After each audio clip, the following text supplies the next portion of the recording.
मनोहर का घर पुराने कब्रिस्तान के पीछे था और उसके घर के छत से वह कब्रिस्तान अच्छे से दिखता था। वह रोज उस कब्रिस्तान को पार करके ही अपने काम पर जाता था। मनोहर के दो बच्चे थे और दोनों बड़े ही शैतान थे। बड़े बेटे का नाम रॉकी और छोटे बेटे का नाम विक्की था।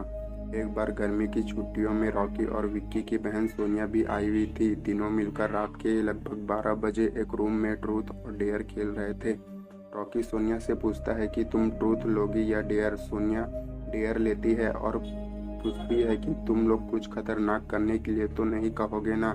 रॉकी, ये हुई ना बात, तो जाओ छत पर से घूम करके आओ और छत पर रखे गमले में से फूल तोड़कर लाना होगा, तभी हमें पता चलेगा कि तुम छत पर से आई हो।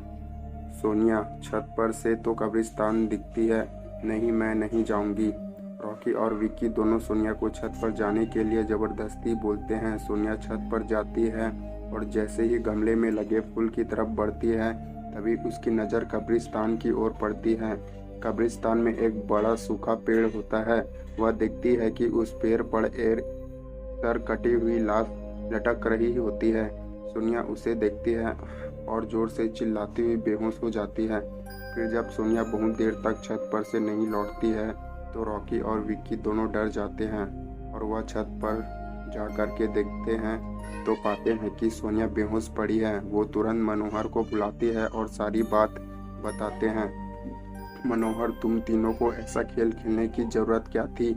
और रॉकी, तुम तो जानते हो उस कब्रिस्तान के बारे में कैसी कैसी खबरें आती हैं, फिर भी तुम सोनिया को रात में छत पर जाने के लिए क्यों भेजा?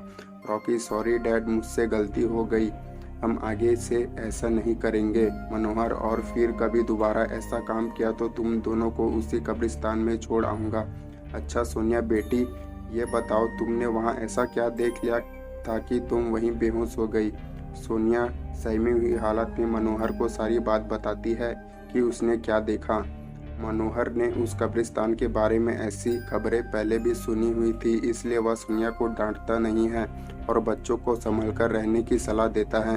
एक दिन मनोहर को काम से छुट्टी मिलने में देर हो जाती है और उस दिन उसे ऑटो भी नहीं मिलता है। वह पैदल ही घर की ओर चल पड़ता है। इधर विक्की और रॉकी दोनों आपस में बात करते हैं। रॉकी, विक्की, तुम्हें क्या लगता है सोनिया ने जो कहा वो सच है? मुझे तो लगता है कि वो सिर्फ बातें बना रही है, वो उसका भ्रम भी होगा। विक्की, अरे नहीं भाई, तुमने उसकी हालत देखी नहीं, एक दिन भी और यहाँ रुकने को तैयार नहीं हुई। मुझे लगता है कि उसने सच में कुछ देखा होगा। रॉकी, चलो हम कब्रिस्तान में जाकर खुद ही देख लेते हैं। विक्की, अरे भाई तुम पागल तो नहीं हो गए हो? मुझे अपनी जान बहुत प्यारी है, मैं कहीं नहीं जाऊंगा और तुम भी मत जाओ।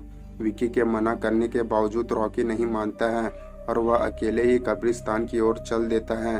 कब्रिस्तान का दरवाजा खोलता है और अंदर चला जाता है। वह उस पेड़ की ओर भी देखता है जिस पर सोनिया को सर कटी हुई उल्टी लाश दिखी थी। रॉकी खड़े होकर उस पेड़ की ओर देखता है, तभी एक अदृश्य हाथ उसके पैर को पकड़ लेती है।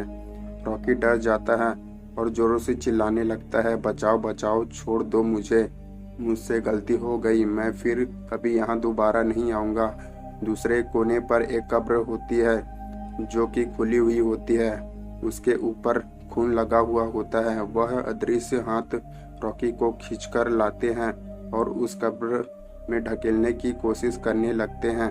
रॉकी चिल्लाता है, छोड़ दो, छोड़ दो, मुझसे गलती हो गई, मैं फिर यहाँ कभी नहीं आऊँगा, मुझे मत मारो, मुझे जाने दो।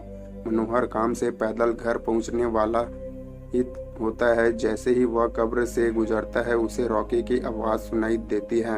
मनोहर, ये क्या? ये तो रॉकी की आवाज़ लगती है, ये तो कब्रिस्तान से आ रही है, मुझे जा कर के देखना चाहिए। मनोहर कब्रिस्तान में चारों ओर देखता है लेकिन रॉकी कहीं नहीं दिखाई देता।